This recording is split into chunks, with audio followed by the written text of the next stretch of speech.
Y el día de hoy vamos a adentrarnos en el estudio del libro del profeta Abdías. Abdías es un libro corto, es un libro pequeño, pero vamos a ver el día de hoy múltiples significados, múltiples enseñanzas muy interesantes que encontramos en este libro. De manera general, vamos a ver que este libro es un oráculo de condenación, es decir, es una profecía, es un libro profético de condenación contra Edom. Edom es una nación que no se encuentra muy cercana a las demás tribus, ¿verdad? Se encontraba del otro lado del Mar Muerto y más al sur, entonces era una zona geográfica distinta. Y es hacia esta nación en específico. Todo este libro, esta profecía, es solamente contra Edom. Y es un mensaje de condenación porque dice ahí, se aprovecharon de la nación de Judá, de la ciudad de Jerusalén, después de que fueron conquistados. Entonces vamos a explorar un poco más todo esto. El año aproximado en el que sucede esta historia es el 588, 586 antes de Cristo aproximadamente. Es una profecía dada por Abdías, que era un profeta de Judá, y es uno de los primeros escritos justo después de la caída de Jerusalén, cuando comienza la destrucción, cuando comienza la devastación. Uno de los primeros profetas en darnos un panorama de lo que está sucediendo es precisamente Abdías, porque es muy reciente lo que está sucediendo. Entonces ahí está el mapa para recordar un poco la ubicación geográfica, y ahí al sur, del lado derecho, encontramos donde se posicionaba Edom. Este libro hace un énfasis en estos aspectos. En primer lugar, el juicio de Dios sobre Edom, sobre sus pecados contra el pueblo de Dios. También vamos a ver la derrota de los que se creen inconquistables, la liberación de Israel y la restauración en el día de Jehová. Si recordamos un poco, en las 2 semanas anteriores, los 2 temas que vimos fue Joel y Amós. Estos 2 libros tienen un énfasis similar, mencionan este concepto del día de Jehová, y aquí pues se expande un poquito más todavía. Para saber un poco acerca de este libro, es importante recordar que dice es el 4.º libro de los 12 profetas menores. Veíamos que hay un segmento de las escrituras que la conocemos como profetas menores, porque son profecías cortas, más que nada, no porque sean de menor importancia ni nada, simplemente por su contenido es muy corto, y precisamente este libro de Abdías es el más corto del Antiguo Testamento, contiene solamente 21 versículos. Entonces imagínese, usted llega a memorizarse todos estos 21 versículos y ya va a poder decir que se sabe de memoria un libro completo de la Biblia. Entonces son 21 versículos nomás. Y dice ahí otro dato interesante, es la única profecía unificada hacia Edom. ¿Qué significa esto? Que este es el único libro profético que se dedica a una sola nación. De repente recordamos otras profecías y profetizan contra Edom, contra Moab, contra Gad, contra Filistea, agarran muchas naciones, pero este libro de Abdías solamente se enfoca en la nación de Edom. La estructura, aunque son solamente 21 versículos, nos ayuda a darle significado con la estructura. La estructura es la siguiente: lo primero es el anuncio de la condenación, lo segundo, las razones de la condenación, y lo tercero, el futuro prometido en el día de Jehová. Vamos a ver un poco de contexto, de dónde surge la nación de Edom. Usted recordará un poco la historia de Abraham y Sara, que tuvieron a su hijo Isaac. Isaac y Rebeca tuvieron 2 hijos. ¿Cuáles eran los nombres de sus 2 hijos? Jacob y Esaú. ¿Y cuál es la historia de Jacob y Esaú? ¿Se acuerda cuando nacieron? Nacieron ya con un conflicto, con un pleito, ¿verdad?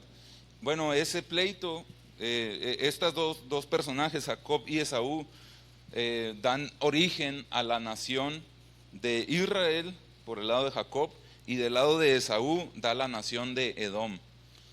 Y aunque ese fue un conflicto muy representado en Génesis 25, 26, 27, donde surge este conflicto por la primogenitura, por la bendición de su padre, eso no se termina ahí, continúa. Ahí está un pasaje un poco largo de Números capítulo 14, versos 20 y 21, y habla de cuando Moisés envía a algunos espías a diversas naciones, y en esta ocasión manda embajadores de Edom a Edom, ¿verdad? Al rey de Edom, y le dice: así dice Israel tu hermano, tú has sabido todo el trabajo que nos ha venido, cómo nuestros padres descendieron a Egipto, estuvimos en Egipto largo tiempo, los egipcios nos maltrataron a nuestros padres, y clamamos a Jehová, el cual oyó nuestra voz, envió un ángel y nos sacó de Egipto. Y ahora estamos aquí en Cades, ciudad cercana a tus fronteras. Fíjese la petición de la nación de Israel a Edom, en esta primera o segunda generación. Le dice: te rogamos que pasemos por tu tierra. Dice: no pasaremos por labranza ni por viña, ni beberemos agua de tus pozos. Por el camino real iremos, sin apartarnos a diestra ni siniestra, hasta que hayamos pasado tu territorio. Y Edom le respondió: no pasarás por mi país, de otra manera saldré armado contra ti. Y los hijos de Israel dijeron: pasaremos por el camino principal, y si bebiéramos tus aguas, yo y mis ganados, daré el precio de ellas. Déjame solamente pasar a pie nada más. Pero él respondió: no pasarás. Y salió Edom contra él con mucho pueblo y mano fuerte. No quiso pues Edom dejar pasar a Israel por su territorio, y se desvió Israel de él. Era una petición casual, decirle: déjanos pasar por tu territorio, si usamos tus tierras, si usamos tus aguas, te vamos a pagar por ellas, pero déjanos pasar. Pero como había un conflicto desde sus antepasados, ellos decidieron: no te vamos a dejar pasar. Y si pasas, vamos a salir armados contra ti. Entonces, esto nos explica cuál era el conflicto que había entre Edom y entre Israel. Entonces vemos que Edom fue el más tenaz de los enemigos de Israel a lo largo de la historia entre las dos naciones hermanas. Hubo este conflicto durante todos los años de la historia. No es sorpresa entonces, dice, que muchas profecías para naciones extranjeras incluyan más a Edom que cualquier otra nación. Isaías, Jeremías, Ezequiel, Amós, Joel y Malaquías expresan múltiples profecías de condenación contra Edom. ¿Por qué? Porque era la nación con la que más conflicto tenía Israel. Siempre debemos recordar que Dios no solamente es Dios de Israel, sino que es Dios de todas las naciones del mundo. Por eso existe esta condenación tan grave, podríamos decir, tan fuerte hacia Edom, porque aunque Edom no tenía temor de Jehová, Dios sigue siendo el rey de las naciones, entonces tenían que someterse a su juicio. Y es aquí donde vemos parte del cumplimiento de ese pacto que tuvo Dios con Abraham. Le dijo: a los que te bendijeren vas a ser de bendición, pero a los que te maldijeren yo los maldeciré. Entonces, si los de Edom le estaban rechazando el apoyo a Israel, el juicio de Dios sobre ellos iba a ser inminente. El Salmo 137 nos ayuda a ver un poco la situación que está pasando la nación de Israel por esta traición que sufrieron de su nación hermana de Edom. Usted puede leer todo el pasaje en su casa, el Salmo 137. Yo solamente quiero hacer énfasis en esta porción. Fíjese el sentimiento de la nación de Israel por lo que acaba de suceder. Dice: oh Jehová, recuerda contra los hijos de Edom el día de Jerusalén, cuando decían: arrasadla, arrasadla hasta los cimientos. Cuando los estaban conquistando, los de Edom estaban observando, y en lugar de quizá ayudarlos o decirles, nuestras fronteras van a estar abiertas para que ustedes se resguarden, ellos señalaban y decían, arrásenla hasta los cimientos, terminen contra ellos. Entonces no solamente era un conflicto de que no vas a pasar por mi territorio, sino que mi deseo es que te destruyan por completo. Eso lo expresa el Salmo 137 y ahí habla un poco más de cómo se sentían ellos. Dice, nosotros llorábamos y nos acordábamos de cómo estábamos en nuestra ciudad santa, en Jerusalén, pero de pronto llegó la desolación, llegó la devastación y recuerdan en medio de ese lamento, dicen, Dios, no te olvides de lo que Edom hizo contra nosotros, no te olvides de que ellos estuvieron en nuestra contra. También algo que nos va a ayudar a comprender un poco más este libro del profeta Abdías es observar algún contraste, un paralelismo con otros profetas. En este caso vemos aquí un contraste entre la profecía de Jeremías y la de Abdías. Entonces ahí está el debate, ¿verdad? ¿Quién escribió primero, si Abdías o Jeremías? Bueno, Jeremías al parecer cita algunos extractos del mensaje de Abdías. Entonces aquí están estos dos pasajes, usted obsérvelos, las letras que sobresalen en negritas son iguales. O sea, en Abdías dice, he aquí pequeño te he hecho entre las naciones, estás abatido en gran manera. Y Jeremías dice, he aquí te haré pequeño entre las naciones, menospreciado entre los hombres. Luego el otro versículo dice, la soberbia de tu corazón te ha engañado, tú que moras en las hendiduras de las peñas, en tu altísima morada. Y acá dice, tu arrogancia te engañó y la soberbia de tu corazón. Tú que habitas en cavernas, allá dice hendiduras de la montaña, acá dice cavernas de peñas, son cuevas, ¿verdad? Es un mensaje muy similar. Y la última parte dice, si te remontares como águila y aunque entre las estrellas pusieres tu nido, de allí te derribaré, dice Jehová. Y en Jeremías dice, tú que habitas en cavernas de peñas, dice, que tienes la altura del monte, aunque alces como águila tu nido, de allí te haré descender, dice Jehová. Entonces al parecer se está citando, ¿verdad?, algún mensaje profético que ya se había dado por medio de otro profeta. Esto nos ayuda a comprender, ¿verdad?, y ubicar los tiempos de las profecías, de cómo están hablando un mismo mensaje y se están dirigiendo hacia una misma nación. Entonces son datos interesantes para al momento de leerlo, ubicarlo, decir, es contemporáneo de Jeremías, es de la misma situación. Y ahora vamos a ver ya un recorrido por el libro. Les mencionaba, son solamente 21 versículos, pero encontramos algunas partes muy, muy interesantes. Lo primero es la presentación, ¿verdad? Abdías se presenta como un mensajero de la corte celestial que anuncia el juicio de Dios sobre Edom en términos de guerra santa. Es lo que dice el primer verso, dice, visión de Abdías, Jehová el Señor ha dicho así en cuanto a Edom, hemos oído el pregón de Jehová y mensajero ha sido enviado a las naciones, levantaos y levantémonos contra este pueblo en batalla. Esta es la presentación de Abdías como un mensajero, un profeta de parte de Dios. Lo siguiente es los versículos del 2 hasta el 9. Los versículos del 2 al 9 encontramos el anuncio. Decíamos que la estructura nos demuestra que es primero el anuncio de la devastación. Y aquí es anunciada la ruina. ¿Cómo es anunciada? Dice, Edom será conquistada por una coalición, por una sociedad de otras naciones.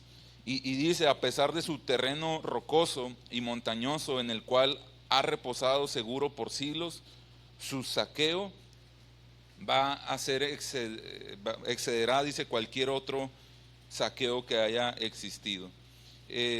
Quisiera que leyéramos ese versículo, esos primeros versículos, porque es interesante, es muy interesante ver. Ahorita veíamos en el mapa, y el mapa nos demuestra una geografía al sur, pero aunque estaban en esa parte del sur, la geografía de ellos era una zona montañosa. Ellos vivían en las montañas, dice ahí, en las cavernas, y dice ahí que aunque hicieran su nido como águilas en esa parte alta, iba a venir su desolación.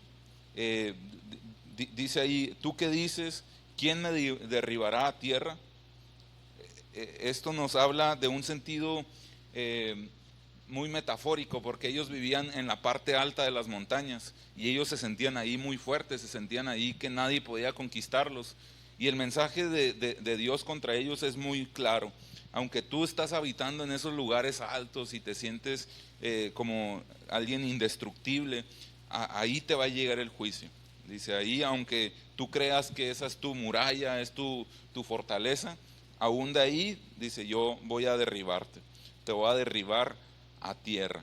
El pasaje dice, ¿cómo fueron escudriñadas las cosas de Esaú? Sus tesoros escondidos fueron buscados. Es decir, la desolación, esta conquista que se anuncia hacia ellos, iba a ser hasta el punto de descarbar para encontrar los tesoros, entrar a las cuevas, a ver dónde estaban los tesoros, porque iba a ser un saqueo que supera, dice, al nivel usual. ¿Por qué? Porque de esa manera ellos habían actuado, ¿verdad? Era un juicio que iban a recibir por su comportamiento contra la nación de Israel. Y también dice, ¿verdad?, que aún sus aliados se iban a volver contra él y lo llevarían a su caída. El pasaje dice, todos tus aliados te han engañado, hasta los confines te hicieron llegar. Los que estaban en paz contigo prevalecieron contra ti. Los que comían tu pan pusieron lazo debajo de ti. No hay en ello entendimiento. Va a suceder, le dice, van a llegar todos los que tú creías que eran tus aliados, los que estaban en paz contigo, y van a ser parte de esta desolación que va a venir contra ti. Y menciona algo interesante, dice, perecerán los sabios, dice, y los valientes. Entonces, esto nos habla de un dato histórico, que en esta ciudad, en esta nación de Edom, había una ciudad llamada Temán. Y en esta ciudad de Temán, al parecer era un sitio donde la gente acudía a estudiar filosofía, a estudiar sabiduría, a estudiar todo esto, y se conocía como el lugar de los sabios. Y este grupo selecto se conocía como los sabios de Temán. Y cuando Abdías profetiza, cuando Abdías habla contra esta nación, le dice, aún ese grupo que a ti te enorgullece tanto y que dicen, nosotros tenemos a este grupo selecto de sabios de Temán, dice, aún ese grupo va a perecer. Y había otro grupo que era el grupo de los valientes, el grupo de los valientes, que era un grupo de guerreros, un grupo que estaba listo para la batalla. Dice, serán amedrentados. ¿Por qué? Dice, porque todo hombre será cortado del monte de Esaú por el estrago. Entonces es una profecía muy dura, muy fuerte, y que iba a llegar aún sobre estos dos grupos, que era pues como la corona que ellos presumían de decir, nosotros tenemos a los hombres más sabios y a los guerreros más valientes. Bueno, la profecía va directo hacia ellos. Sus dos fortalezas, no solamente su fortaleza geográfica, sino también su fortaleza estructural, interna como nación, absolutamente todo eso no iba a importar, porque iba a venir la devastación sobre ellos. ¿Por qué existía por qué está esta promesa, esta profecía de condenación? Bueno, esto lo vemos en los siguientes versículos del 10 al 14, y básicamente es el delito que cometen ellos, es la traición. La traición. ¿Qué decía el Salmo 137? La gente decía, arrásenlo, arrásenlo hasta los cimientos. ¿Quién diría, verdad? Es su nación hermana, es una nación que se desarrolló de una familia nuclear. Ahora ellos estaban traicionando. Y en segundo libro de Reyes, capítulo 25, se narra el inicio de la invasión. Es el último capítulo del libro de Reyes, y ahí dice, ¿verdad?, cómo comenzaron a entrar a la ciudad, comenzaron a conquistar todo. Y en ese contexto, los de Edom se aprovecharon de Judá, conquistando sus bienes y capturando a los de Judá que huían a Babilonia. Es decir, no solamente estaban desde su cerro diciendo, sí, arrásenlos, sino que cuando vieron que las casas estaban quedando solas, los palacios estaban quedando solos, ellos fueron y empezaron a desalojar quizá posesiones, bienes que tenían, comenzaron a aprovecharse de esta nación que estaba siendo conquistada. Y había gente que empezó a intentar huir, gente de la nación de Israel, comenzó a intentar huir, a escapar, y cuando pasaban por ahí, dice que ellos los capturaban y hacían que los de Babilonia nuevamente los capturaran a ellos. Es lo que dice el pasaje: no debiste haber entrado por la puerta de mi pueblo en el día de su quebrantamiento, ni haber echado mano a sus bienes en el día de su calamidad. Tampoco debiste haberte parado en las encrucijadas para matar a los que de ellos escapasen, ni debiste haber entregado a los que quedaban en el día de angustia. Es lo que hacían: los que trataban de huir los capturaban y los mandaban para que siguieran siendo esclavos. En lugar de decir, ¿verdad? Bueno, pues si ya estás escapando, pasa y huye, no pasa nada. No, ellos estaban en contra de esta nación y los capturaban y los enviaban nuevamente al cautiverio. Entonces, por eso ese era el sentir de la nación, pero también de Dios. Dios trae este castigo que es muy específico, ¿verdad? Por las razones muy claras que encontramos en el desarrollo del libro de Abdías. Por esta razón, dice. Entonces no podemos decir de que no, pues es un castigo sin fundamentos. No, al contrario, hay fundamentos muy claros por los cuales ellos merecían esta devastación. Ya en la última parte, en Abdías del capítulo 15, del versículo 15 al 21, la última parte nos habla del futuro día de Jehová. Aquí se introduce nuevamente este tema del día de Jehová. Y ahí tenemos un paralelismo con el libro de Joel y el libro de Amós, que son los dos libros que vimos las semanas pasadas. Y estos dos libros hablan muy similar, hablan de un juicio, pero también habla en la última parte de una promesa de un día de Jehová, un día de salvación. En Joel capítulo 2 y 3 dice: Dios salvará a Jerusalén y a todos los que invoquen su nombre. En el libro de Amós dice: Dios restaurará el linaje de David e incluirá a Edom y a todas las naciones en su reino. Ahora aquí en el libro de Abdías encontramos algo muy similar. Después de este juicio de condenación, dice: el juicio de Edom es parte del futuro día de Jehová, el cual se experimentará la ira de Dios, y el juicio será la lex talionis, la ley del talión. ¿Qué es la ley del talión? Ojo por ojo.